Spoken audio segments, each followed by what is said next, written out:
오직 성령 24번째 시간으로 성령 충만함으로 용서합니다라는 제목으로 하나님 말씀 나누겠습니다. 어떤 사람이 치과에 가서 이 하나를 뽑았습니다. 그런데 치료비가 2만 원이나 나왔습니다.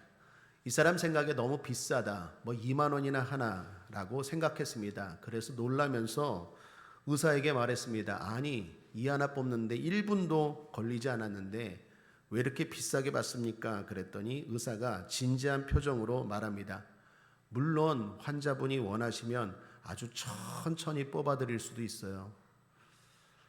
여러분, 하나님은 엄청난 질병, 우리의 질병을 치료해 주셨죠. 바로 죄입니다. 그 외에도 살면서 수많은 문제들을 해결해 주시고 또한 도와주셨습니다. 그런데 그것이 너무 빠르고 너무 쉬워 보여서 우리는 늘 자주 가볍게 생각하는 경향이 있다라는 것입니다. 하나님의 은혜를 잊지 말아야 하겠습니다. 하나님의 은혜는 날마다 감격과 감동과 감사의 대상인 줄 믿습니다. 오늘은 용서에 대한 말씀입니다. 주님은 우리의 죄를 용서해 주셨습니다. 그리고 우리에게도 용서하라 말씀하십니다. 용서와 관련하여 이런 말이 있습니다. 악을 선으로 갚는 일은 하나님다운 일이요 선을 선으로 갚는 일은 인간다운 일이다. 선을 악으로 갚는 일은 악마 같은 일이요 악을 악으로 갚는 일은 짐승이 하는 짓이다. 여러분, 우리는 선을 선으로 갚는 인간다운 면을 넘어서 악까지도 선으로 용서하시는 하나님의 모습을 닮아가야 하겠습니다. 하나님의 자녀 아닙니까? 주님의 성품, 주님의 모습을 계속 닮아가는 성화의 과정이 있어야 한다라는 것입니다. 그런 의미에서 용서는 하나님의 자녀인 저와 여러분들이 반드시 가져야 되는 성품 중 하나입니다. 그런데 우리가 사는 세상을 보면 용서가 참 메마른 것 같습니다. 그 증거가 고소 고발입니다.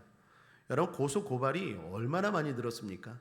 제가 학교 다닐 때만 해도 고소하고 고발하는 일은 별로 없었어요. 근데 요즘은 해가 다르게 해가 넘어갈수록 더욱더 고소 고발이 늘어나는 것 같아요. 그러한 생각을 가지고 제가 자료를 찾아보니까 2018년도 자료가 있어요. 2018년도에 대한민국의 고소고발 자료가 40만 7,023건이었다고 합니다. 한 해 40만 건이 넘어요. 그 다음해인 2019년에는 얼마일까 봤더니 2만이 늘었어요. 42만 1211건이었대요. 작년에는 얼마나 많았을까요? 코로나니까 고소할 일이 뭐가 있겠습니까? 부딪히고 다툴 일이 뭐가 있겠습니까? 하는데 50만입니다. 1년 동안 50만 건의 일들이 접수되었다라는 것입니다. 여러분, 그중 기소율이 23.4%라고 합니다. 기소율이 뭡니까? 이게 진짜 고소할 만한 일이다 하는 거죠. 10건 중에 2건이라는 거예요. 그러니까 한 8건은 고소를 합니까? 그냥 서로 그냥 이해하고 사랑하고 그냥 넘어가도 될 일을 하는 게 8건이라는 거예요. 그러니까 불필요한 고소가 엄청나게 많고 별거 아닌 일에도 사람들이 법정으로 달려간다는 거예요. 이런 고소고발이 많으면 단순하게 생각해도 낭비가 많겠죠. 사회적으로도 큰 문제가 아니겠습니까? 그러니까 신문 자료를 찾다 보니까 국회의원들이 이런 토론을 했더라고요. 이런 건 잘하는 것 같아요. 작년 12월에 국회의원회관에서 열린 토론회인데 제목이 이렇습니다. 고소 고발 사건 남용 방지를 위한 입법 토론회. 그러니까 고소 고발 사건이 너무 많으니까 남용되니까 이걸 법으로 제정해서 이걸 못하게 좀 하자, 이런 상황이 되었대요. 우리의 삶이 점점 메마르고 우리의 관계가 너무 피폐해지는 것 같아서 참 안타깝고 쓸쓸한 이야기인 것 같습니다. 점점 화해, 사랑, 이해, 용서 이런 것들이 사라지고 있는 시대에 살고 있지 않나라고 생각합니다. 이런 때에, 이런 세상에서 주님은 우리에게 말씀하십니다. 세상에 물들지 말고 구별되어 살라, 용서하라라고 말씀하십니다. 어떻게 말씀하시는지, 그리고 어떻게 우리가 이 땅을 구별되어 성도답게 세상에 물들지 않고 살 수 있을지 한번 고민하고 생각하고 실천하는, 그래서 늘 실천하면 복이 있는 줄 믿습니다. 실천함으로 복받는 저와 여러분 되길 바랍니다. 오늘 이야기는 베드로의 질문으로 시작됩니다. 21절을 보십시오. 함께 읽겠습니다. 시작. 그때에 베드로가 나와 가로되 주여 형제가 내게 죄를 범하면 몇 번이나 용서하여 주리이까? 7번까지 하오리이까? 그때에 라는 말로 시작됩니다. 그때가 언제일까요? 오늘 보면 앞부분 15절부터 20절까지를 보면 주님이 범죄한 한 형제를 용서하라고 한 때입니다. 여기 형제라고 말합니다. 다른 말로 교회 안의 지체들을 말합니다. 함께 신앙생활하는 지체입니다. 여러분 함께 신앙생활하다 보면 부딪힘이 있습니까? 없습니까? 있죠. 갈등이 있습니까? 없습니까? 생깁니다. 반드시 생깁니다. 때로는 상처 주고 마음 상하게 하는 일들이 생긴다라는 것입니다. 그때에 성도 간의 용서는 얼마나 해야 합니까? 라고 베드로가 물은 것입니다. 그런데 베드로는 먼저 물으면서 선수를 쳐요. 주여 7번까지 하오리이까? 라고 묻습니다. 당시 사람들이 저 사람은 성자다, 저 사람은 대단한 사람이다 라고 말할 때 보통 3번을 말합니다. 누군가가 잘못했을 때 야, 저 집사님, 저 권사님 대단하다, 저렇게 했는데 3번이나 용서를 하고 참네, 저 사람은 정말 예수 닮은 사람이야. 그게 사회적인 통념입니다. 근데 베드로는 거기서 더 나간 거예요. 7번까지 하오리까? 라고 주님 앞에 던진 거예요. 베드로가 왜 이렇게 얘기했을까? 한 2가지 의도일 것 같아요. 하나는 설마 주님이 거기까지 용서라고 7번까지 용서라고는 하지 않겠지, 이 생각이 하나 있는 것 같고, 또 하나는 이 정도면 충분하겠지. 보통 사람들도 3번 용서하면 대단하다고 하는데 그래도 교회는, 성도는 달라야 되지 않습니까? 여러분 우리는 달라야 되지 않습니까? 세상 속에서 살면서 똑같으면 어떻게 성도고 그리스도인이겠습니까? 저 교회는, 저 성도들은 달라라고 말하려면 그래도 세상과 달라야 되니까 한 7번 정도는 용서하면 되겠지라고, 충분하겠지라고 베드로가 선수친 거예요. 그런데 예수님의 대답이 놀랍습니다. 전혀 뜻밖이에요. 22절입니다. 함께 읽죠. 시작. 예수께서 가라사대 내게 이르노니 7번뿐 아니라 70번씩 7번이라도 할지니라. 여러분 70번씩 7번을 말씀하십니다. 이게 몇일까요? 헬라어 본문을 보면 2가지로 해석이 가능해요. 하나는 70 곱하기 7도 가능하고 70 더하기 7도 가능해요. 70 곱하기 7이면 490이 되는 거고 70 더하기 7이면 77이 되는 거예요. 구약 성경에서 77로 해석한 적이 있어요. 똑같은 본문을, 똑같은 단어를. 창세기 4장입니다. 24절을 보시죠. 가인을 위하여는 벌이 7배일진데 라멕을 위하여는 벌이 77배이로다 하였더라. 이게 바로 77로 해석한 거예요. 70번씩 7번을 구약 성경에서 77번으로 해석하고 490번으로 해석할 수도 있어요. 그런데 숫자가 중요하겠습니까? 예수님의 의도는 뭘까요? 야, 정확하게 490번 해라, 77번이다, 그 얘기가 아니죠. 7도 완전수고 10도 완전수예요. 완전수를 2번이나 주님이 했다라는 것은 무제한을 말하는 거예요. 계속 용서하라는 거예요. 사랑하는 여러분, 잊지 마십시오. 성도가 성도 간에 일어난 일이 있을 때 우리가 해야 될 용서는, 주님이 말씀하시는 용서는 계속하는 거예요. 끊임없이 용서하라라는 것입니다. 이 말씀 듣고 아마 베드로와 제자들은 엄청 충격에 빠졌을 것입니다. 그런데 예수님은 그런 제자들에게 한 이야기를 하십니다. 1만 달란트 빚진 자가 있었다. 그것도 왕에게 빚진 자다. 여러분 1만 달란트는 엄청난 액수입니다. 달란트를 은으로 계산하면 1달란트는 6천 데나리온입니다. 6천 데나리온은 당시 한 사람의 20년 연봉입니다. 20년 동안 안 먹고 안 쓰고 모을 때 6천 데나리온입니다.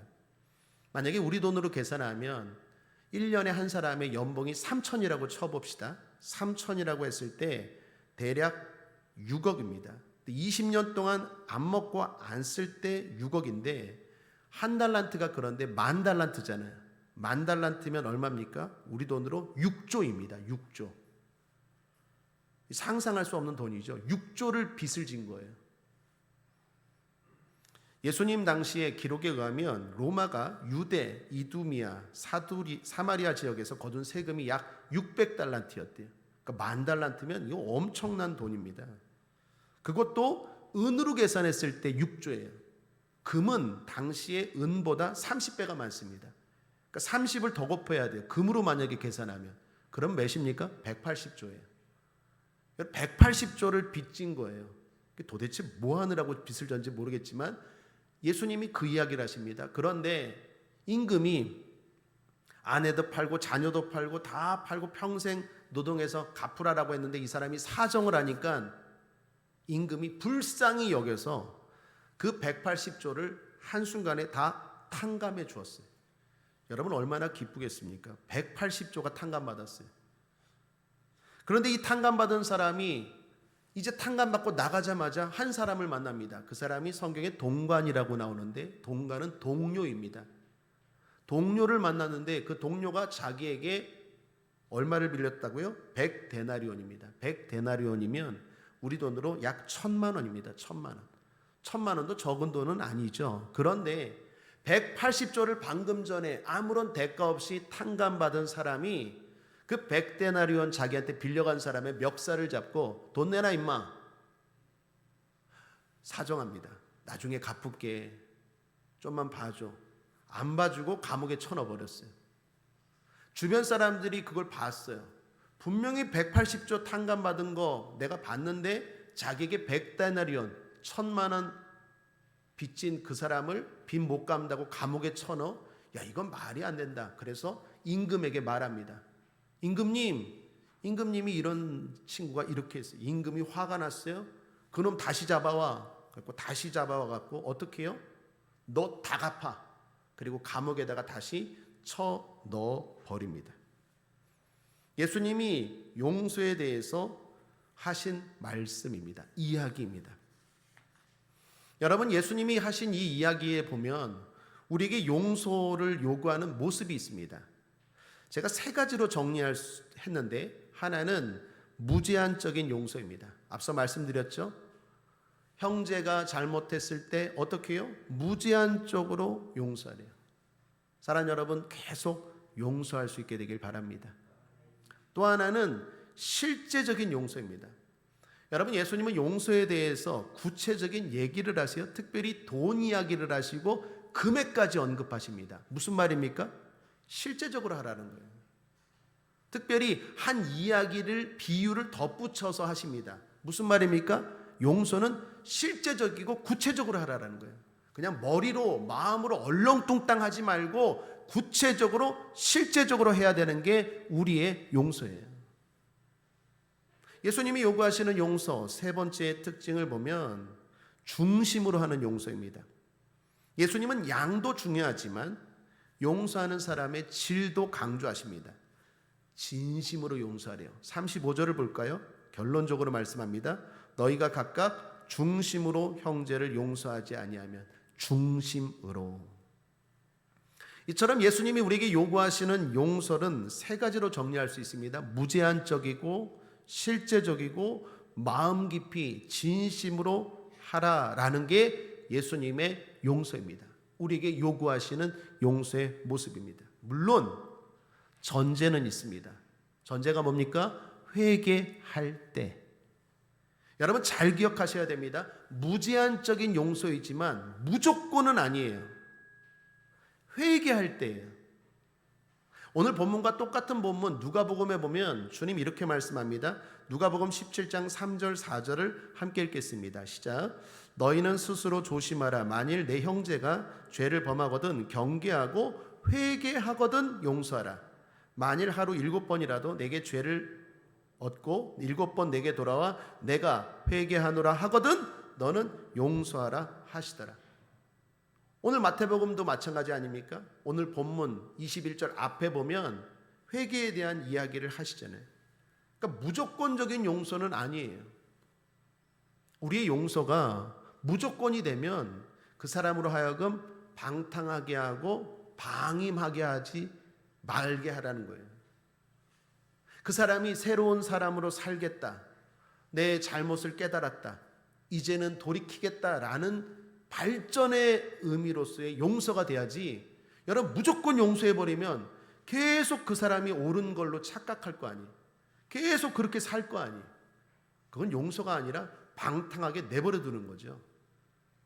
성경이, 교회가 말하는 용서는 그런 용서가 아닙니다. 회개하거든.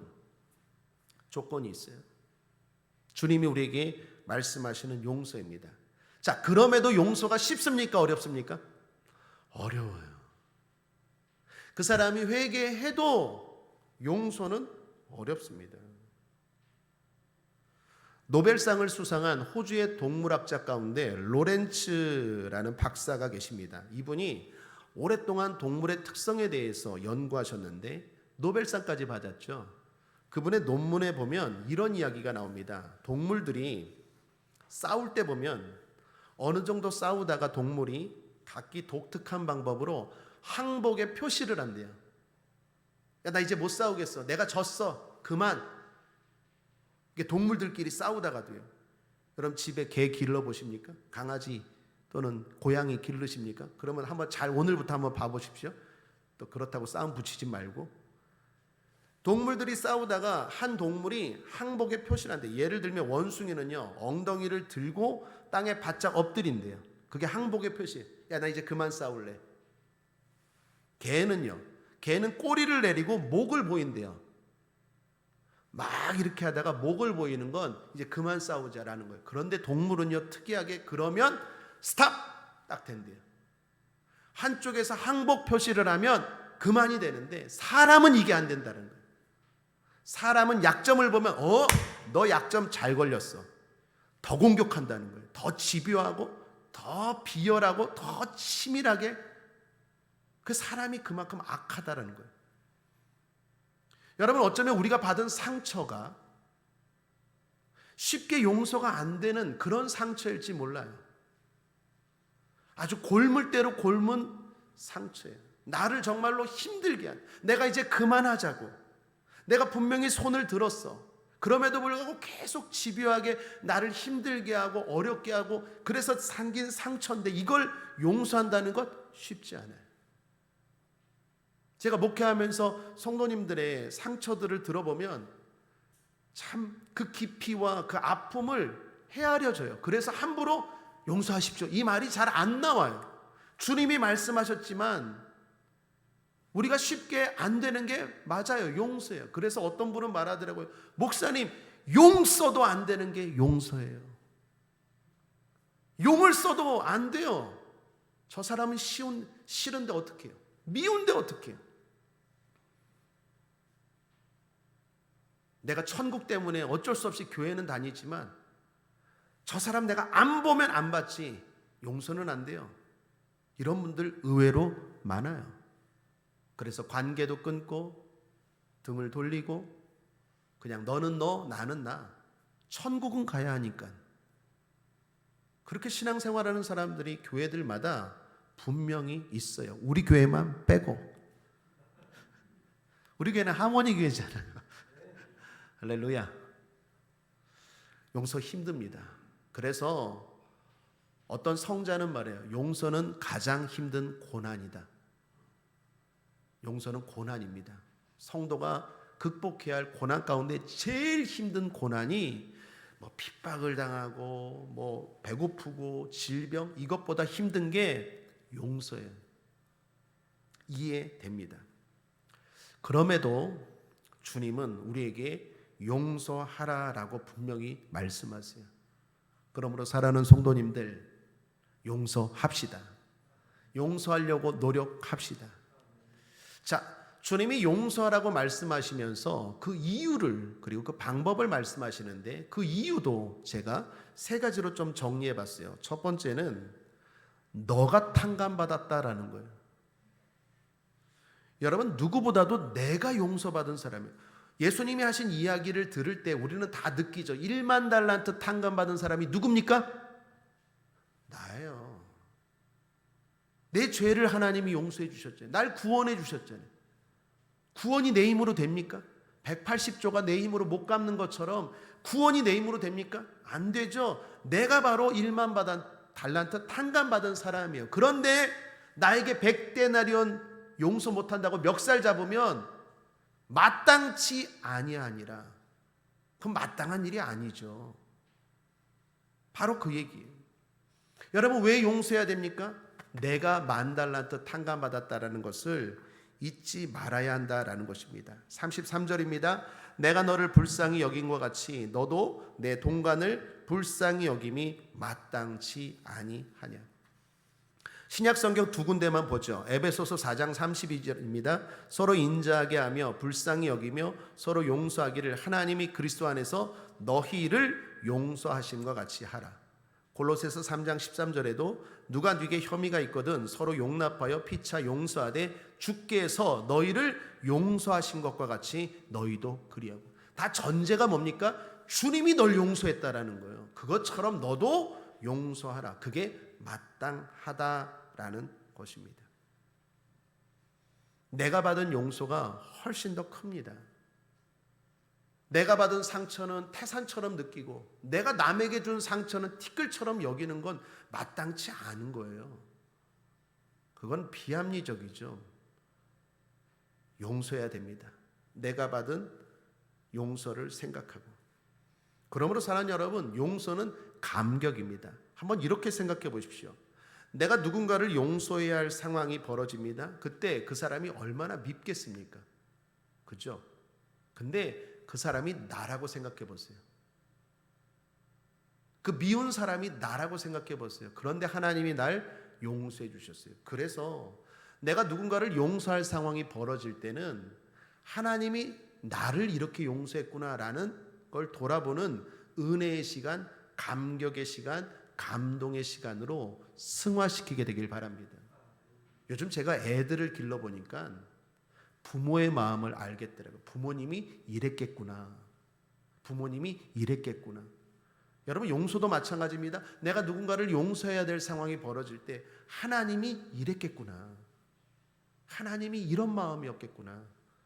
그런 생각을 가지고 용서할 수 있는 저와 여러분 되길 바랍니다.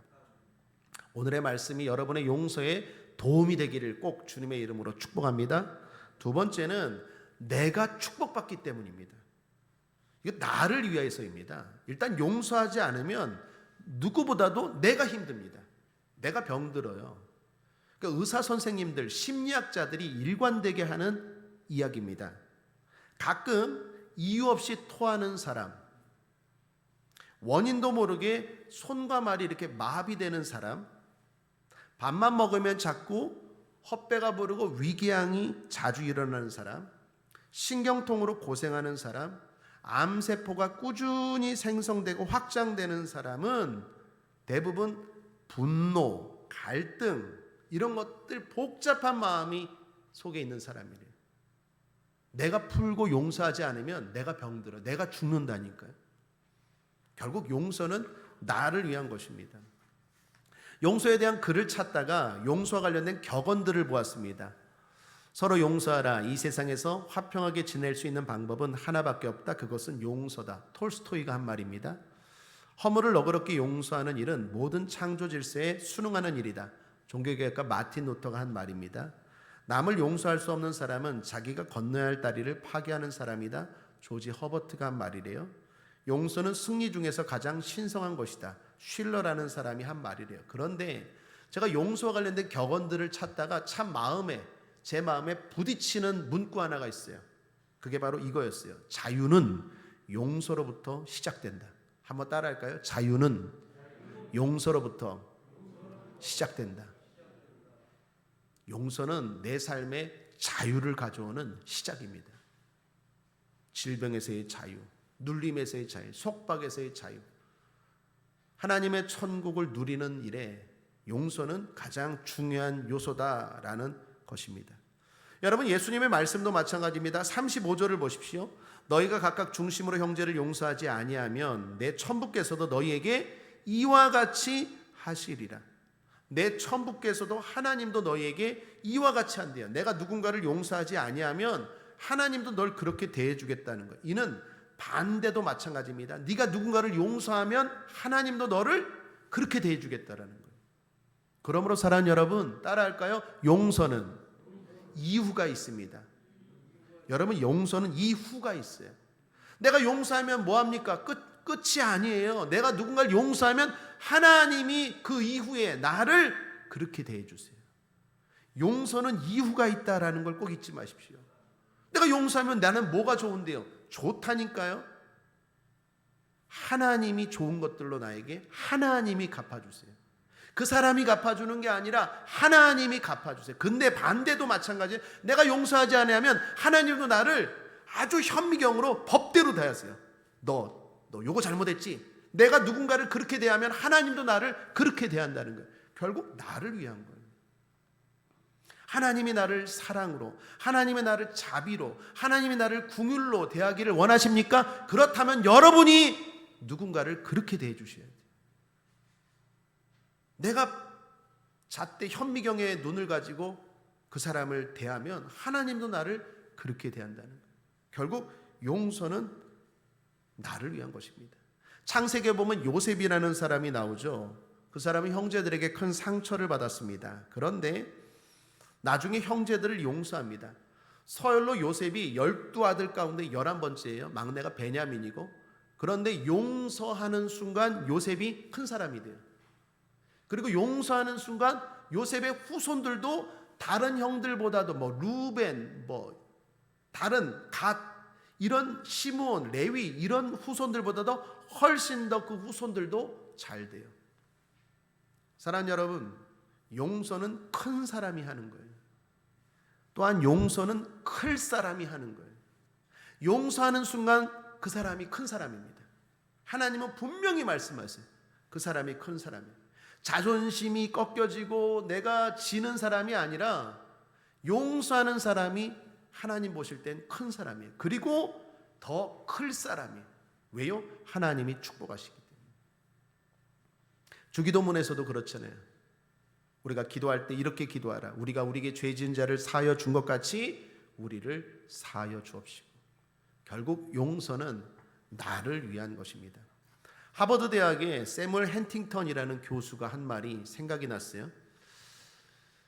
여러 가지 복잡한 글들을 쓰신 분인데 제가 마음에 와닿는 문구 하나를 기록해 놨는데, 그게 갑자기 설교 준비하면서 생각이 났는데 이런 말을 했습니다.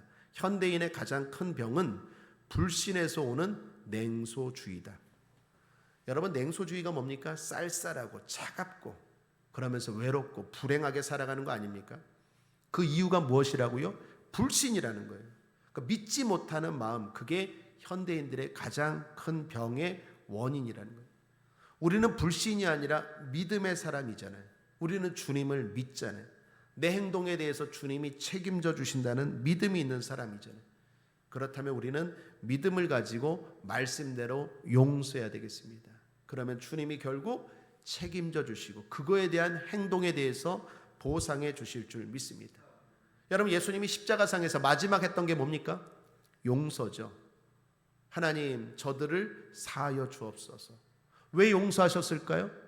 사랑이 많으셔서? 맞습니다. 그런데 믿음이 있으셔서 그래요. 내가 용서하면 하나님이 나에게 갚아주신다라는 믿음이 있었기 때문에, 그러한 희망의 믿음이 있었기 때문에 용서하셨고, 하나님은 그 믿음대로 예수님을 누구보다도 뛰어나게 높이셨죠. 용서하는 만큼 높아집니다. 용서하는 만큼 넓어집니다. 용서하는 만큼 강해집니다. 용서는 축복입니다. 그러므로 용서합시다.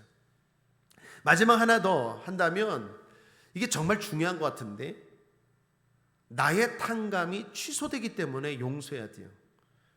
여러분, 내가 잘못했다 회개하는 성도를 용서하지 않으면 어떻게 됩니까? 하나님도 나도 나에게 동일하게 대하신다는 거예요. 나의 탕감을 취소한다라는 거예요.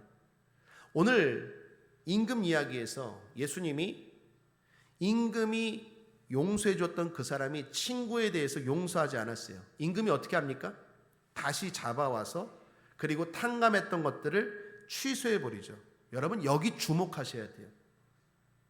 용서하지 않으면 나의 용서도 취소되는 거예요.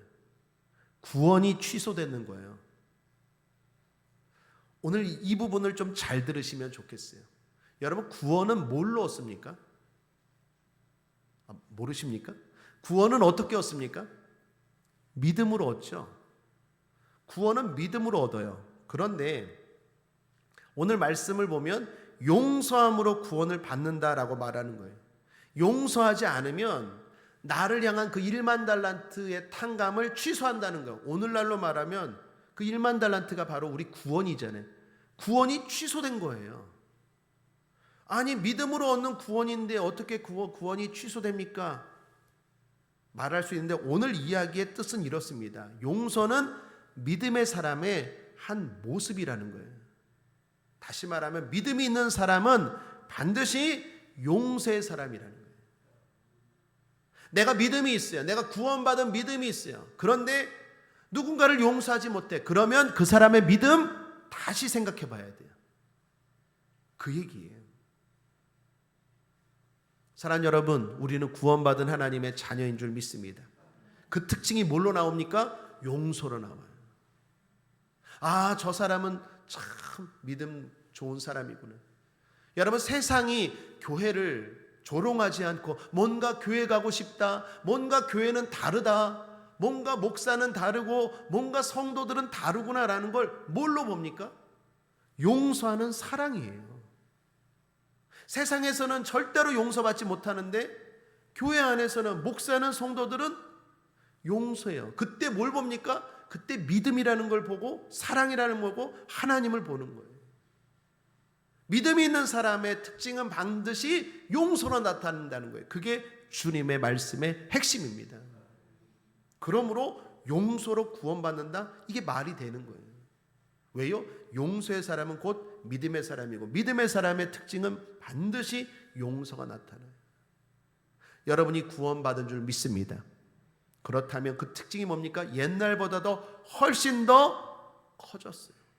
옛날에는 얼마나 꿍합니까? 꿍 아십니까? 꿍? 별거 아닌 것도 꿍, 별거 아닌 것도 꿍. 네가 풀기 전에는 내가 안 풀어. 꿍 소리가 그냥 여기 꿍 저기 꿍. 근데 예수 믿고 나서는 어떻게 해요? 더 여유롭고 넉넉해졌어요. 그게 믿음의 사람의 반드시 특징이다라는 것입니다. 여러분, 용서와 관련해서 주님이 하신 말씀은 놀랍게도 천국, 회개 이런 말씀이에요. 21, 23, 24절 끝으로 한번 볼까요? 이러므로 천국은 그 종들과 회개하려 하던 어떤 임금과 같으니 회개할 때에 라고 말합니다. 회개는 결산을 말해요. 마지막 심판대 앞에서 하는 결산입니다. 무슨 말입니까? 하나님 앞에 섰을 때 이것만은 꼭 해결해야 한다는 거예요. 큰 봉사와 구제 못했어도 좋아요. 어쩌면 큰 사역자로 쓰임받지 못했어도 좋아요. 여러분, 마지막 이건 천국과 결산에 대한 이야기라는 걸 꼭 잊지 마십시오. 하나님 앞에 우리가 섰을 때 두 가지는 확실해야 돼요. 두 가지. 그게 뭘까요? 하나님이 내 죄를 용서해 주셨다. 믿습니까? 내가 예수 그리스도를 믿음으로 말미암아 하나님이 내 죄를 용서해 주셨다. 이거 하나는 반드시 있어야 돼요. 또 하나, 내 용서가 있어야 돼요. 내가 누군가와 얽혀있고 묶여있고 꿍한 게 없다. 이게 있어야 돼요. 이 두 가지는 확실해야 돼요. 내가 무슨 큰 주를 위해서 무슨 성전을 짓고 선교를 나가서 많은 일을 하고 뭐 구제를 하고 봉사를 하고 이런 건 좀 부족해도 좋아요. 그건 상급의 문제니까. 뭐 내가 맨날 기도를 하고 이런 건 좀 부족해도 좋아요. 상급의 문제니까. 그런데 이 두 가지는 확실하게 있어야 돼요. 뭐요? 하나님이 날 용서하셨다라는 확신. 또 하나는 내가 모든 사람들과 다 풀었다는 확신. 이건 꼭 결산할 때 있어야 되는 거예요. 이건 해도 되고 안 해도 되는 상급의 문제가 아니라 반드시 하나님의 심판대 앞에 섰을 때 하나님이 중요하게 여기는 거예요. 그러므로 사랑하는 여러분, 풉시다. 풀어야 풀립니다. 사람과 풀어야 하나님과도 풀려요. 오늘 이후로 용서하기 힘든 것이 있다면 여러분들 이 말씀을 통해서 다시 한번 용서의 중요성을 깨닫고 용서를 꼭 실천할 수 있게 되길 바랍니다. 결론입니다. 성령이 도와주시는 줄 믿습니다. 스가랴서 4장 6절에 이는 힘으로 되지 아니하며 능으로 되지 아니하고 오직 나의 신으로 되느니라. 제 경험도 그렇더라고요. 제 인격으로 제 자아로는 안 돼요. 아무리 수양을 하고 아무리 책을 읽고 아무리 도덕적으로 훈련을 받아도 안 돼요. 성령이 임하고 은혜가 임하니까 되느니라. 되더라요. 성령 충만이 답입니다. 성령 충만하면 성령께서 하게 하세요. 그러므로 다 풀고 하나님과도 풀리는 복된 삶 되시기를 주님의 이름으로 축복합니다.